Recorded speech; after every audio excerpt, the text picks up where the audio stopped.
ప్రేక్షకులందరికీ నమస్కారం. 2024 సంవత్సరం నవంబర్ 24వ తేదీ నుండి నవంబర్ 30వ తేదీ వరకు గల వారఫలాల్లో మకర రాశి వారికి ఎలా ఉండబోతుంది, అలాగే ఈ రాశి వారు చేయాల్సిన పరిహారాలు ఏమిటో తెలుసుకోబోయే ముందు మీరు ఏమైనా సమస్యలతో బాధపడుతుంటే వాటి పరిష్కారం కోసం మీరు స్క్రీన్ మీద కనిపిస్తున్న మా గురువుగారి నెంబర్కి కాల్ చేసి మీ సమస్యలకి తగిన పరిష్కారం పొందండి. ఖచ్చితంగా మీ సమస్య పరిష్కారం అవుతుంది. అలాగే మీరు మొదటిసారి మా ఛానల్ చూస్తున్నట్లయితే వెంటనే సబ్స్క్రైబ్ చేసుకోండి.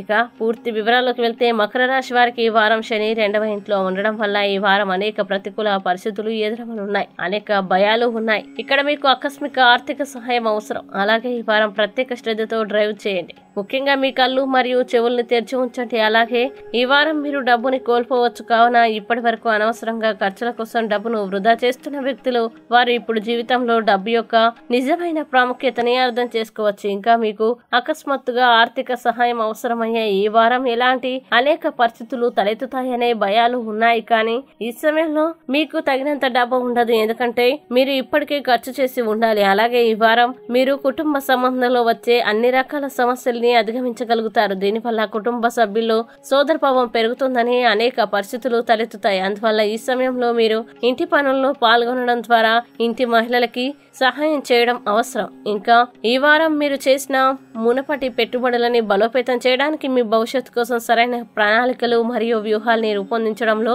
మీరు మీ ప్రయత్నాల్ని చూడవచ్చు. అటువంటి పరిస్థితుల్లో ఏదైనా ముఖ్యమైన పని చేసే ముందు నిపుణుల్ని, తండ్రిని లేదా ఏదైనా తండ్రి వ్యక్తిని సంప్రదించండి. విద్యార్థులు ఈ వారం మిశ్రమ ఫలితాలను ఇస్తుంది.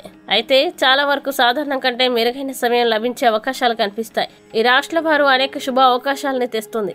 ఈ వారం మీ జీవిత భాగస్వామి ఆరోగ్యం క్షీణించడం మీకు ఇబ్బందిని కలిగిస్తుంది. కావున చాలా జాగ్రత్తగా ఉండాలి. ఇక మకర రాశి వారు ఈ వారం చేయాల్సిన పరిహారాన్ని గనుక చూసినట్లయితే ప్రతిరోజు 21 సార్లు ఓం హనుమతే నమః అని జపించండి. మంచి శుభ ఫలితాలని పొందుతారు. అలాగే ఈ వారం మకర రాశి వారికి అనుకూల తేదీలు గనుక చూసినట్లయితే వీరికి 28వ తేదీ చాలా మంచి రోజు. ఈ తేదీల్లో ఏ పని ప్రారంభించినా సరే మంచిది. ఈ వీడియోని లైక్ చేయండి, షేర్ చేయండి. మరియు మీరేమైనా సమస్యలతో బాధపడుతున్నట్లయితే వాటి పరిష్కారం కోసం ఒక్కసారి గురువు గారి నెంబర్కి కాల్ చేసి మీ సమస్యలకి తగిన పరిష్కారం పొందండి. ఖచ్చితంగా మీ సమస్య పరిష్కారం అవుతుంది. ఇంకా మీరు అనుకున్నటువంటి అన్ని పనుల్లో అంతా మంచి జరగాలని కోరుకుంటూ సర్వే జన సుఖినో భవంతు.